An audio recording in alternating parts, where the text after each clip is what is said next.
Hello everyone, स्वागत है आप सभी का दिया एकेडमी के ऑनलाइन प्लेटफॉर्म पे। मेरा नाम है प्रचेता गुप्ता और आज हम इसके पहले लेक्चर में, जैसा कि आप देख रहे हैं, cell cycle and cell division पढ़ाया था। आज हम उसी को कंटिन्यूएशन पे लेके चलेंगे। तो शुरुआत करने से पहले हम देख लेते हैं कि लास्ट टर्न पे हमने क्या क्या पढ़ा था। तो सबसे पहले हमने देखा था कि भाई सेल डिवीजन क्या होता है, सेल साइकिल क्या होती है। उसके अलावा हमने देखा कि सेल डिवाइड क्यों करती है। भाई अगर हम सेल साइकिल सेल डिवीजन पढ़ रहे हैं तो हमें ये तो पता होना चाहिए ना कि सेल आखिर डिवाइड क्यों कर रही है। उसके बाद हमने देखा था कि आपके सेल डिवीजन कितने तरह के होते हैं, दो तरह के होते हैं, माइटोसिस एंड मियोसिस। उसके बाद जो फेजेस होते हैं सेल साइकिल के, क्या क्या फेज होते हैं, उसमें पहला जो था वो इंटरफेज था। दूसरा आपका इंटरफेज के अंदर ही आपको गैप 1 फेज मिला था, एस फेज मिला था, गैप 2 फेज मिला था। इसके बाद आपको ये पूरी जो साइकिल होती है कौन से फेज में क्या चीजें होती हैं, किस तरह से होती हैं, ये चीजें ऑलरेडी लास्ट लेक्चर में आप देख चुके हैं। तो चलिए आज शुरू करते हैं अगले फेज से, जिसका नाम होता है माइटोटिक फेज या फिर एम फेज। एक्चुअल डिवीजन का जो फेज होता है वो आपका माइटोटिक फेज या फिर एम फेज ही होता है। अभी ध्यान रखिएगा, आपने दो तरह के सेल डिवीजन देखे हैं, एक माइटोसिस, दूसरा मियोसिस। मियोसिस पढ़ेंगे तो वहां पे इस एम फेज को हम मियोटिक फेज बोलते हैं, पर अगर हम माइटोसिस पढ़ते हैं तो इस एम फेज को हम माइटोटिक फेज बोलते हैं। तो चलिए शुरू करते हैं। तो सबसे पहले यहाँ पे आप देख रहे हैं कि mitosis consist of the following phases. Mitosis में भी ध्यान रखिएगा अलग अलग फेजेस होती हैं। कौन कौन से फेजेस होती हैं देख लेते हैं। सबसे पहले होती है आपकी कैरियोकाइनेसिस। ठीक, कैरियो, क्या आपको टर्म याद है? प्रोकैरियोट। क्या टर्म याद है? प्रोकैरियोट। प्रो का मतलब था प्रिमिटिव, ठीक है, प्रो का मतलब था प्रिमिटिव। और ये कैरियोट जो कि लिया गया है एक टर्म कैरियन से, जिसका मतलब होता है न्यूक्लियस। ठीक, तो भाई यही कैरियो टर्म आपका यहाँ पे भी आया है, कैरियोकाइनेसिस। ठीक, तो कैरियोकाइनेसिस का मतलब होता है डिवीजन ऑफ द न्यूक्लियस। ठीक है, karyokinesis means division of the nucleus. So it is the division of the nucleus during cell division. आपके सेल के डिवीजन के टाइम पे जो न्यूक्लियस का डिवीजन होता है that is called as karyokinesis. उसके बाद सेकंड आता है साइटोकाइनेसिस। साइटो का मतलब होता है आपका पूरा सेल। ठीक है, जैसे स्टडी जो आप सेल के बारे में पूरा पढ़ते हैं उस पूरे ब्रांच को बोलते हैं साइटोलॉजी, जहां पे आप सेल की स्टडी करते हो। तो this is the division of the cytoplasm during the division. ठीक है, तो आपका माइटोसिस में दो मेन फेजेस क्या हो गई, karyokinesis and cytokinesis. Division of nucleus then division of cytoplasm. Right, आगे चलते हैं। Karyokinesis occurs in the 4 phases. अब देखिए कंफ्यूजन हो रहा है, सुनिए फिर से, देखिए जो आपका सेल डिवीजन होता है वो दो तरह का होता है, माइटोसिस और मियोसिस। ठीक है, अगर हम ब्रॉडली आपकी पूरी की पूरी सेल साइकिल को ब्रॉडली क्लासिफाई करेंगे तो इसे मेनली दो फेजेस में डिवाइड करते हैं। पहला होता है आपका इंटरफेज, दूसरा होता है आपका एम फेज। ठीक, अब एम फेज को छोड़िए, इंटरफेज में आपके तीन अलग अलग और भी फेजेस होते हैं जिसे बोलते हैं G1 phase, S phase, G2 phase. ठीक, ये हो गया आपका इंटरफेज। अब एम फेज पे आएंगे। एम फेज में माइटोसिस में माइटोटिक फेज में आपके और दो फेजेस होते हैं। कौन कौन से? Karyokinesis and cytokinesis. अब इस कैरियोकाइनेसिस में भी मतलब डिवीजन ऑफ न्यूक्लियस में भी चार और फेजेस होते हैं। कौन कौन से? Prophase, metaphase, anaphase, telophase. जैसे आपको स्टार्टिंग बोला था जो इंटरफेज होता है उसमें G1 S G2 सीक्वेंस से याद रखना है, G1 G2 S नहीं याद रखना है। ठीक उसी तरह से यहाँ पे भी जो कैरियोकाइनेसिस में ये चार फेजेस होते हैं, इसको भी आपको सीक्वेंस से ही याद रखना है। शॉर्टकट के लिए क्या लिख सकते हो आप? लिख दीजिए पी मैट। ठीक है, P mat, prophase, metaphase, anaphase, telophase. क्या हो गया? Prophase, metaphase, anaphase, telophase. Shortcut में बोलिए पी मैट, जिससे आप कभी नहीं भूलेंगे। ठीक, तो अब चलिए देख लेते हैं कि इन फेजेस के अंदर क्या क्या चीजें होती हैं। देखिए, ये एक पूरा डायग्राम है, पर डायग्राम से पहले आपको थ्योरेटिकली बता देते हैं कि चीजें किस फेज में क्या होती है, फिर आपको डायग्राम ज्यादा क्लियर हो जाएगा। ठीक है, चलिए शुरू करें। सबसे पहला फेज आपका होता है प्रोफेज का। तो प्रोफेज में क्या क्या चीजें होती हैं, दिस इज प्रोफेज, इसमें क्या क्या चीजें होती हैं देखिए। During the prophase, colour change कर लेते हैं भाई, ब्लू कलर। चलिए, during prophase chromatin fibre condense and thick chromosome are visible. देखो यहां बनाते हैं, ये अगर आपकी एक सेल है, ठीक है, ये मान लीजिए एक सेल है, इसके अंदर आपका न्यूक्लियस है, भाई बोल देंगे आप लोग कि यहाँ न्यूक्लियर पोर प्रेजेंट होगा, पर अभी समझिए। ठीक है, यहाँ पे जो न्यूक्लियस के अंदर जो आपका जेनेटिक मटेरियल होता है वो इस तरह से आपका थिन थ्रेड के फॉर्म में होता है, जिसे आप बोलते हैं क्रोमैटिन मटेरियल, राइट। अब ये क्रोमैटिन मटेरियल, भाई देखो इतना सारा उलझा हुआ एक धागा है, ठीक है, अगर डिवीजन के टाइम पे आप इसे ऐसे खींच के अलग करना चाहेंगे तो क्या होगा, ब्रेक हो जाएगा। ब्रेक हो गया, हमारी इंफॉर्मेशन ब्रेक हो गई, वो इंफॉर्मेशन अगली प्रोजनी में आगे पहुंच नहीं पाएगी, मतलब कि अगली सेल में आगे पहुंच ही नहीं पाएगी। तो हम कुछ ऐसा कर लें जिससे ये इस तरह से कंडेंस हो जाए कि इसको ऐसे खींचने पे ये ब्रेक ना हो। तो ये जो क्रोमैटिन मटेरियल होते हैं ये कंडेंस हो जाते हैं और कंडेंस होके फॉर्म कर लेते हैं कुछ इस तरह का structure which is called as chromosome. This is called as chromosome, right. अगला पॉइंट देखें, the nucleolus and nuclear membrane disappear. Nucleolus और न्यूक्लियर मेम्ब्रेन जो है वो डिसअपियर होने लगती है। भाई देखो ये आपकी न्यूक्लियर मेम्ब्रेन है, ठीक, यहीं पे छोटा सा आपका न्यूक्लियोलस प्रेजेंट होता है। ये दोनों चीजें क्या होती हैं, प्रोफेज के टाइम पे डिसअपियर होने लगती हैं। ठीक है, चलो भाई हम डिसअपियर करवाते हैं इसको, और यहाँ पे भी आपका क्रोमोसोम फॉर्म हो चुका है, वो करवा देते हैं। देखो भाई यहाँ पे आपका कुछ इस तरीके का क्रोमोसोम फॉर्म हो चुका है। ठीक है, आगे देखते हैं। A pair of centriole duplicates. आपने जब cell the unit of life पढ़ा होगा तो वहां पे एक सेल ऑर्गेनेल पढ़ा होगा जिसका नाम होता है क्या, सेंट्रियोल। कुछ इस तरह का आपको दिखाई देता है, ठीक, कुछ इस तरह का दिखाई देता है। ये पेयर ऑफ, ये आपका सेंट्रोसोम है, ठीक है, ये आपका सेंट्रोसोम है। ये जो सिंगल सिंगल होता है इसके यूनिट, इसे क्या बोलते हैं, centriole. The pair of centriole duplicates, मतलब कि ये क्या करेगा, अपनी ही जैसी एक और कॉपी बना लेता है। भाई क्यों बना लेता है, क्योंकि सेल डिवीजन के टाइम पे इसी से एक तरह के ऐसे रेज निकलती हैं, फाइबर्स निकलते हैं जो कि इस क्रोमोसोम को ऐसे खींच के अलग करने का काम करते हैं।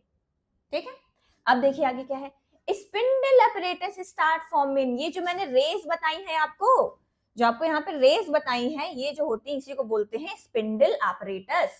ठीक है, these rays are called as spindle apparatus। देखिए ये आपका क्या था, सेंट्रोसोम था, सिंगल पार्ट सेंट्रियोल है, डुप्लीकेट हो गया, यहां से कुछ इस तरह की रेस निकलने लगती है which is called as spindle apparatus। ठीक है, ठीक है, चलिए अगला पॉइंट देखिए, अगला पॉइंट देख लेते हैं। देखिए अब क्या है, मेटाफेज में क्या होता है, अभी एनाफेज में यहाँ पे आपका क्रोमैटिन मटेरियल कंडेंस हो चुका था, न्यूक्लियर मेम्ब्रेन न्यूक्लियोलस डिसअपियर हो चुके थे, सेंट्रोसोम सेंट्रियोल जो थे आपका डुप्लीकेट हो चुके थे। ये देखिए ये आपका क्रोमोसोम हो गया, ठीक, सेंट्रियोल आपके डुप्लीकेट हो गए, एक यहाँ है एक यहीं बना दें, ठीक, डुप्लीकेट हो गए, यहां से आपके स्पिंडल apparatus का फॉर्मेशन शुरू हो गया है। क्लियर, चलो आगे चलें। अगली फेज आती है आपकी मेटाफेज। मेटाफेज, मेटा मतलब समझिएगा इक्वेटोरियल प्लेट, या इसे बोलते हैं मेटाफेजिक प्लेट। ठीक, यहाँ क्या होता है, chromosome are arranged on the metaphase plate या फिर इक्वेटोरियल प्लेट। अब ये जो क्रोमोसोम होते हैं चाहे दुनिया के जिस कोने में रहे, मतलब कि सेल के चाहे जिस कोने में रहे, सब के सब यहाँ पे आके बिल्कुल इस सेल के सेंट्रल पोर्शन में जिसे बोलते हैं क्या, इक्वेटोरियल प्लेट, क्योंकि दूसरी तरह से बनाते हैं इसको।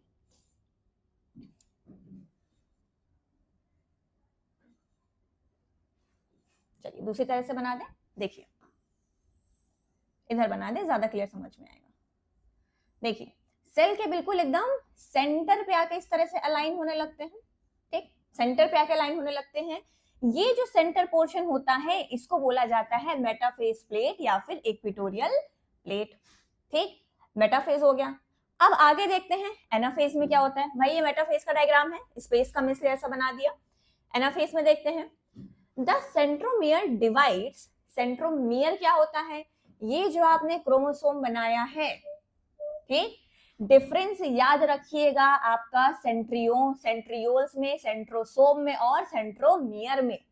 ये जो आपने क्रोमोसोम बनाया है इसके जो सेंट्रल वाला पोर्शन होता है, this portion is called as centromere, ठीक है। देखिए centromere divides and the sister chromatid separate from each other. What are the sister chromatid, ये वाला देखिए, इसको ब्लू पेन से दिखाते हैं आपको, चलो व्हाइट, ये देखिए ये वाली, ये देखिए ये क्रोमैटिड और इधर वाली क्रोमैटिड, मतलब एक क्रोमैटिड आपकी ये वाली हो गई, ये वाली यहां सेंटर से अटैच है, एक क्रोमैटिड आपकी ये वाली हो गई। मतलब कि ये दोनों क्रोमैटिड जो एक सिंगल सेंट्रोमियर से अटैच्ड होती हैं, these are called as sister chromatid, right. अब देखिए, अब आगे चलें, the centromere divides and the sister chromatid separate from each other. मतलब सेंट्रोमियर यहां से डिवाइड हो जाएगा, सेपरेट हो जाएगा, सेग्रीगेट हो जाएगा, और ये जो दोनों सिस्टर क्रोमैटिड हैं दोनों एक दूसरे से सेग्रीगेट होने लगेंगी। आगे क्या होगा, spindle fibre contract and pull chromatid towards the opposite poles. अब देखिए इसको डायग्राम से समझते हैं। टेलोफेज में क्या होता है, यहां बना लेते हैं भाई टेलोफेज का डायग्राम। यहाँ पे देखिए जो आपके ये स्ट्रक्चर क्या था आपका, सेंट्रियोल। ये सेंट्रियोल डिवाइड हो जाते हैं तो दोनों पहुंच जाते हैं ऑपोजिट एंड पे, ठीक है, ऑपोजिट एंड पे पहुंच जाते हैं, और यहीं पे आपके क्या स्पिंडल अपरेटस फॉर्म हो जाते हैं। इस तरह के स्पिंडल अपरेटस फॉर्म हो गए हैं, ठीक। ये तो आपका प्रोफेज वाला था। मेटाफेज में क्या हुआ था, इक्वेटोरियल प्लेट पे आ गए थे। ये देखो भाई इक्वेटोरियल यहाँ पे ऐसे प्लेट पे आ गए थे, ठीक। एनाफेज में लिखा है कि the centromere divide and the sister chromatid separate from each other. मतलब यहां से इनका डिवीजन होना है बीच से। और क्यों होता है, क्योंकि भाई देखो यहाँ पे एक्चुअली ये मेटाफेज में ही होता है। यहाँ पे आके जो सेंट्रोमियर पे ये स्पिंडल एपरेटस होते हैं वो अटैच हो जाते हैं, ठीक है, अटैच हो जाते हैं। उसके बाद क्या होता है, ये जो स्पिंडल एपरेटस होते हैं कॉन्ट्रैक्ट होने लगते हैं ये ऑपोजिट पोल की तरफ। जैसे ये ऊपर वाला, ये नीचे वाला है, ये दोनों, ये जो लाइंस आपको दिख रही है कॉन्ट्रैक्ट होने लगेंगी, कॉन्ट्रैक्ट होंगे, जिसकी वजह से यहाँ पे बीच में एक पुल क्रिएट हो जाएगा। पुल क्रिएट होने की वजह से क्या होगा, ये वाली सिस्टर क्रोमैटिड ऊपर की तरफ और ये वाली सिस्टर क्रोमैटिड जो है नीचे की तरफ मूव होने लगेंगी। चलिए डायग्राम में बनाएं। देखो भाई यहाँ पे स्पिंडल एपरेटस था, ये कॉन्ट्रैक्ट होने लगा, कॉन्ट्रैक्ट होने की वजह से ये जो सिस्टर क्रोमैटिड थी, एक ये इधर मूव कर गई, दूसरी वाली आपकी इधर मूव कर गई, ठीक। ये होता है आपका एनाफेज, ठीक। चलो अगले देखें। लास्ट आपका आ जाता है टेलोफेज। और टेलोफेज में क्या होता है, देखिए जो स्पिंडल एपरेटस होते हैं वो डिसअपियर हो जाते हैं। मतलब ये चीज जो फॉर्म हुई थी ये डिसअपियर हो गई, ठीक। अच्छा अपीयर कहाँ हुए थे, अपीयर हुए थे आपके यहाँ पे, कहाँ, spindle apparatus start forming, prophase पे अपीयर हुए थे, टेलोफेज पे डिसअपियर हो गए, ठीक। नेक्स्ट है chromosome become thin and turn into chromatin fibre, ठीक। यहाँ पे थिकनेस कहाँ आई थी, यहाँ पे आई थी भाई, देखो क्रोमैटिन फाइबर कंडेंस हो रहे थे, थिक हो रहे थे, क्रोमोसोम बना रहे थे। यहाँ पे क्रोमोसोम जो है वो थिन हो गया और क्रोमैटिन फाइबर बना लिया, उल्टा हुआ। अगला देखिए, nuclear membrane and nucleoli reappear. Disappear कहाँ हुए थे, यहाँ पे हुए थे, न्यूक्लियोलस एंड न्यूक्लियर मेम्ब्रेन जो है वो डिसअपियर हुई थी। तो एक चीज आपने नोटिस की कि telophase is just opposite to prophase. Telophase जो होता है वो प्रोफेज का बिल्कुल उल्टा होता है। जो चीजें यहाँ हो रही हैं उसका रिवर्सल यहाँ पे होगा, मतलब कि सेल धीरे धीरे अपने नॉर्मल फॉर्म में आने लगती है। देखो डायग्राम बना यहाँ पे भाई, यहाँ पे जो सेल हो गई थी, देखो यहाँ पे क्या चीजें बोल रहा है, स्पिंडल apparatus डिसअपियर, ठीक है हमने डिसअपियर कर दिया। Chromosome become thin and turn into chromatin fibre, thin हो गए, क्रोमैटिन फाइबर में बदल गए। लेकिन ध्यान रखना यहाँ पे क्योंकि ये दो जगह हो रहा है, एक साइड तो यहाँ आधे क्रोमैटिन कहाँ गए, इधर गए, आधे क्रोमैटिन कहाँ गए, इधर गए। तो अगर इसको आप प्रॉपरली बनाना चाहें टेलोफेज में तो आपको दो सेल बनानी पड़ेगी, लेकिन अभी दो सेल अलग नहीं हुई हैं, सिर्फ दो पोल्स में डिवाइड हुई हैं। तो क्या हम इसको ऐसे बना दें, क्या इसको ऐसे बना दें, एक साइड में, अब दोनों साइड में सेम चीजें होंगी, क्यों, क्योंकि mitosis is the equational division, जितना नंबर ऑफ क्रोमोसोम एक सेल में उतना नंबर ऑफ क्रोमोसोम दूसरा सेल में, और ये नंबर कितना होगा, जितना इसकी पेरेंट सेल में था। देखो स्पिंडल apparatus डिसअपियर, ठीक है, chromosome become thin and turn into chromatin fibre, thin हो गए, क्रोमैटिन फाइबर में कन्वर्ट हो गए, ठीक है। Nuclear membrane and nucleoli reappears, nuclear membrane और यहाँ पे न्यूक्लियोलाई जो है वो रीअपियर हो गया, ठीक। जैसी सेल आपको यहाँ दिखती है, यहाँ कुछ कुछ चेंजेस होते हैं, उसका ऑपोजिट आपको यहाँ दिखेगा, ठीक। अब साइटोकाइनेसिस पढ़ने से पहले हम ये चीज लेके चलते हैं, आपको एक बार डायग्राम से दिखाते हैं। देखिए यहाँ पे आपको हम ले लेते हैं ब्लैक पेन, देखिए क्या हो रहा है। सबसे पहली स्टेज आती है which is called as prophase. Prophase में देखिए क्रोमैटिन कंडेंस हो गया था, क्रोमोसोम में कन्वर्ट हो गया था, ये एक ब्लू कलर का आपको यहाँ दिखाई दे रहा है, एक ये रेड या पिंक कलर का आपको यहाँ दिखाई दे रहा है, रेडिश कलर में, ठीक, क्रोमोसोम में कन्वर्ट हो गया था। सेंट्रियोल देखिए, सेंट्रियोल नाम का स्ट्रक्चर आपका डुप्लीकेट हो गया था, एक यहाँ पे है, एक यहाँ पे है। जो न्यूक्लियर मेम्ब्रेन होती है और यहाँ पे जो न्यूक्लियोलस होता है, वो दोनों का दोनों क्या होता है, डिसअपियर होने लगता है, ठीक, डिसअपियर हो जाता है। अगली स्टेज पे आते हैं मेटाफेज पे। मेटाफेज में मेटाफेजिक प्लेट पे या फिर इक्वेटोरियल प्लेट पे क्रोमोसोम जो है अरेंज हो जाते हैं। स्पिंडल apparatus यहाँ पे जो बनता है वो आके यहाँ इस सेंट्रोमियर से अटैच हो जाता है, दिख रहा है भाई, देखिए ब्लू वाला इस साइड में है, रेड वाला आपका इस साइड में है, ठीक। तो ये वाला पोर्शन क्या कहलाया जाएगा आपका, मेटाफेजिक प्लेट या फिर इक्वेटोरियल प्लेट, राइट। आगे चलते हैं।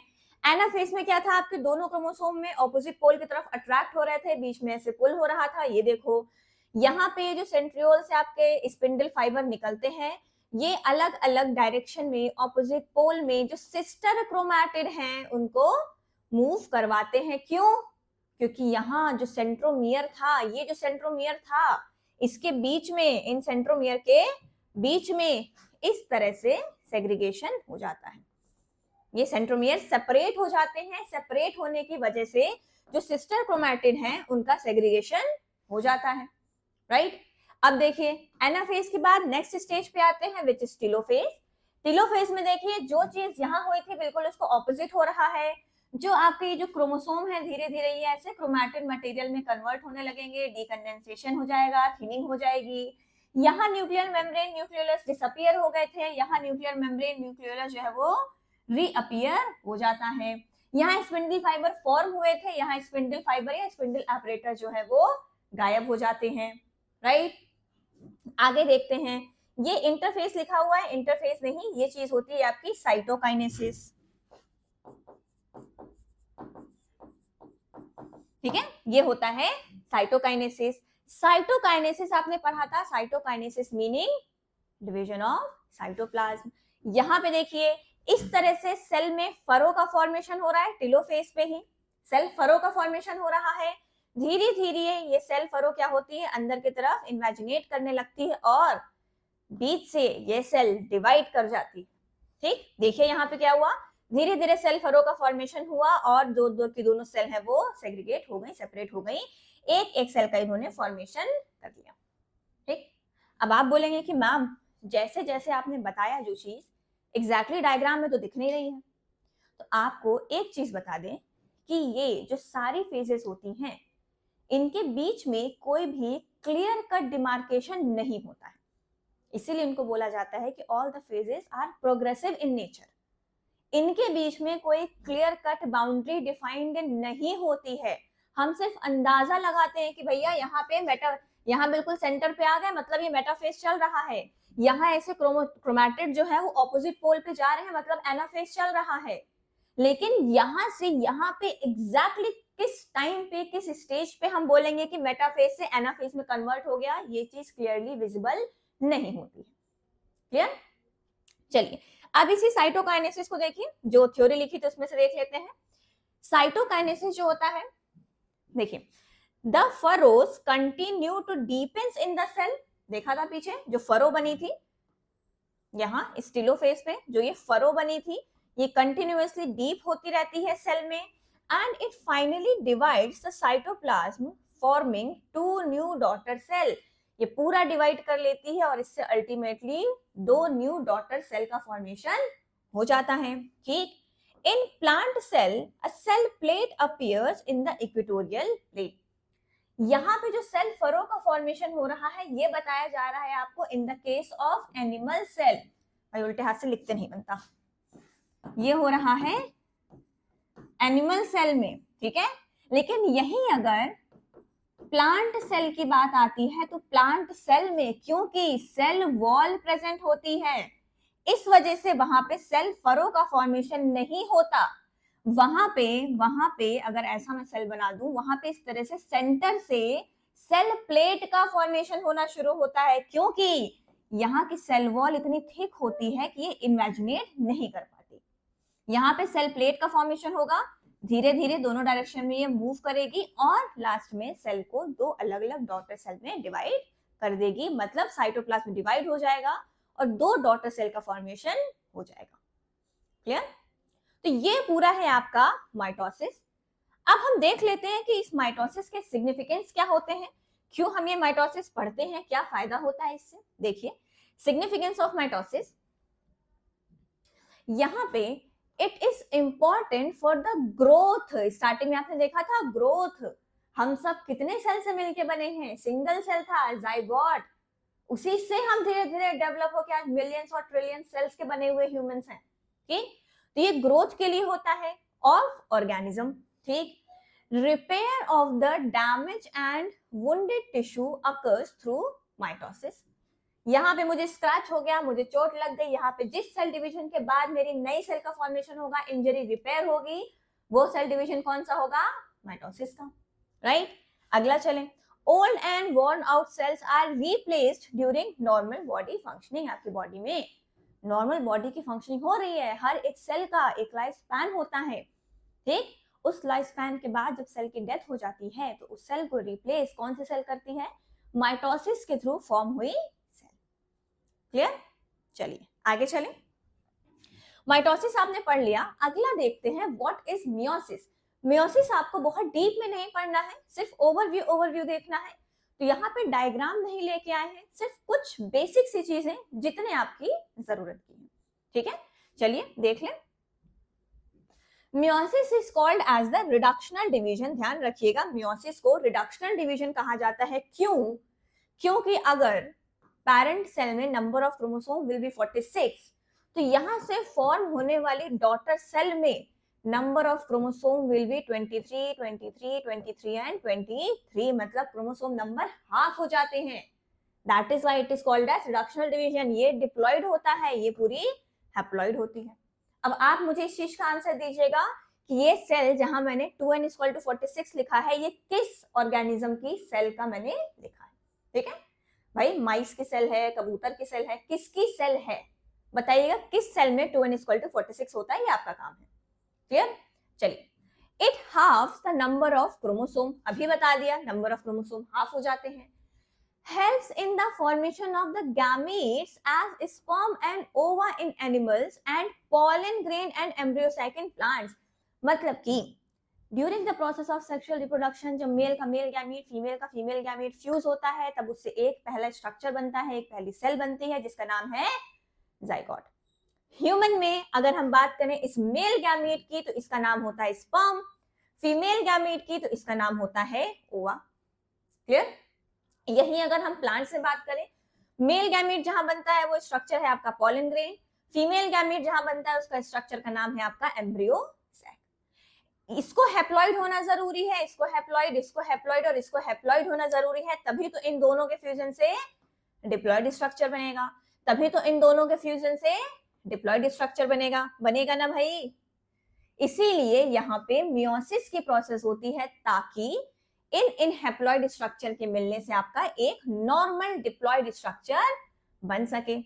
अब ये सोचिए कि अगर अगर मियोसिस नहीं हुई, इसका नंबर जो है वो हाफ नहीं हुआ, ये n ना होके 2n हुआ, ये n ना होके 2n हुआ, तो इनके फ्यूजन के बाद after the process of fertilization जो जाइगोट है क्या प्लॉइडी हो जाएगी, 4n। भाई ह्यूमन 4n नहीं होता, एनिमल्स नॉर्मली सब डिप्लॉइड होते हैं, ठीक है, नॉर्मली, ठीक है, हम सबकी बात नहीं कर रहे, एक्सेप्शन हमेशा होते हैं, एनिमल्स नॉर्मली डिप्लॉइड होते हैं। प्लांट आपके हैप्लॉइड, डिप्लॉइड, टेट्राप्लॉइड, हेक्साप्लॉइड, ऑक्टाप्लॉइड भी होते हैं, ठीक। तो यहाँ पे नॉर्मली जो है हम ह्यूमन की बात कर रहे हैं, स्पर्म में, एग में, अगर ये डिप्लॉइड रह गया तो जाइगोट टेट्राप्लॉइड हो जाएगा, इसके आगे वाली प्रोजनी ऑक्टाप्लॉइड हो जाएगी, इसके आगे की प्रोजनी 16n हो जाएगी, आगे इस तरह से नंबर बढ़ता चला जाएगा, प्लॉइडी बढ़ती चली जाएगी। सोचो हम नॉर्मल तो भाई ये वाले हैं, आप सोचो ये वाले क्या होंगे, मुझे नहीं पता भाई, इंसान ही होंगे कि क्या होंगे, कौन से ऑर्गेनिज्म होंगे, क्या नाम देंगे मुझे नहीं पता, ठीक है। तो इसीलिए ताकि ये कंटिन्यूटी मेंटेन्ड रहे, जो एक डिप्लॉइड नॉर्मल डिप्लॉइड ऑर्गेनिज्म होता है वो after the sexual reproduction diploid organism ही बने, इसीलिए जो गैमीट्स होते हैं उनकी प्लॉइडी जो होती है वो n होती है, जिससे जाइगोट की प्लॉइडी जो है वो डिप्लॉइड बनती है, ठीक है। चलिए आगे, all these are called as gametes which receive only one pair of each chromosome या फिर हैप्लॉइड, ये अभी बता दिया। 46 है तो 23 मिलेंगे, हर पेयर में से एक सिंगल आपको क्रोमोसोम मिल जाएगा in the gametes, right. This is essential to produce the normal diploid organism, ये भी आपको अभी एक्सप्लेन किया, ठीक है। तो होपफुली आपको ये चीज समझ में आई होगी। चलिए आगे चलें। अब देख लीजिए, जैसे आपने माइटोसिस के सिग्निफिकेंस देखे थे, what is the significance for the meiosis. देखिए मियोसिस में आ जाओ भाई, meiosis is called as a reductional division. क्यों रिडक्शनल डिवीजन, क्योंकि क्रोमोसोम नंबर गेट हाफ, ठीक है, it halves the number of the chromosome, अभी बता दिया। Helps in the formation of gametes as sperm and, अच्छा ये तो बता ही दिया था, ओके आगे चलना था आपको। सिग्निफिकेंस देखने हैं, सिग्निफिकेंस में देखिए क्रोमोसोम नंबर इज हाफ, ये पता ही है आपको, क्रोमोसोम नंबर हाफ हो जाता है। It provides mixing of gene in 2 ways, mixing of gene, भाई जब एक स्पर्म का और एक ओवा का मिक्सिंग हुई थी तो इनके अंदर जो जीन थे, इनके अंदर जो जीन थे, दोनों मिक्स हुए। किस तरह से मिक्स होते हैं, maternal and paternal chromosome are mixed up, ये पैटर्नल ये मैटरनल, इनका क्रोमोसोम मिक्स होते हैं एंड क्रॉस ज्वाइनिंग। जब आप मियोसिस पढ़ेंगे तो आप देखेंगे, मियोसिस में आप देखेंगे कि एक क्रोमोसोम अगर इस तरह का है, दूसरा क्रोमोसोम आपका मदर वाला इस तरह का है, तो आफ्टर मियोसिस यहाँ पे क्रॉस ज्वाइनिंग होती है, जिसकी वजह से ये जो फीमेल है, ये जो फीमेल होती है उसमें कुछ कैरेक्टर आ जाते हैं आपके, कहाँ गया भाई, ये मेल वाले, क्रॉस ज्वाइनिंग होने के बाद कुछ कैरेक्टर आते हैं मेल वाले, और ये जो मेल होता है उसमें कुछ कैरेक्टर आ जाते हैं आपके इस वाले क्रोमोसोम के, एक क्रॉस ज्वाइनिंग के बाद। तो यहाँ से वेरिएशन बनते हैं, वेरिएशन क्यों होते हैं, क्रॉस ज्वाइनिंग की वजह से होते हैं। थोड़ा सा मियोसिस जब आप डिटेल में पढ़ेंगे तो ये आपको पूरी प्रोसेस समझ आएगी, ठीक है। चलिए अब देखते हैं आगे। आगे आपका एक बस लास्ट चीज जो देखनी है, that is difference between the mitosis and the meiosis. देख लेते हैं क्या होता है। देखिए माइटोसिस जो होता है, mitosis occurs in somatic cell. भाई ध्यान रखिएगा, आपकी बॉडी में 2 तरह की सेल्स होती हैं, एक होता है सोमैटिक सेल, एक होता है जर्माइनल सेल, ठीक है। Somatic cells are those cells which are present in all your body. पूरी बॉडी में जो भी सेल्स होती हैं, those are called somatic cell, except जो सेक्स सेल्स होती हैं, जहां गैमीट फॉर्मेशन होता है, वहां पे जो सेल प्रेजेंट होती हैं वो आपका रिप्रोडक्टिव सेल कहलाती हैं। तो मियोसिस आपका सिर्फ और सिर्फ रिप्रोडक्टिव सेल में होता है, माइटोसिस आपका सोमैटिक सेल में होता है। ठीक, यहाँ पे cells divide only once at a time, इसीलिए माइटोसिस में एक सेल से सिर्फ 2 सेल का फॉर्मेशन होता है। Cells divide twice in 2 successive division, that is meiosis 1 and meiosis 2।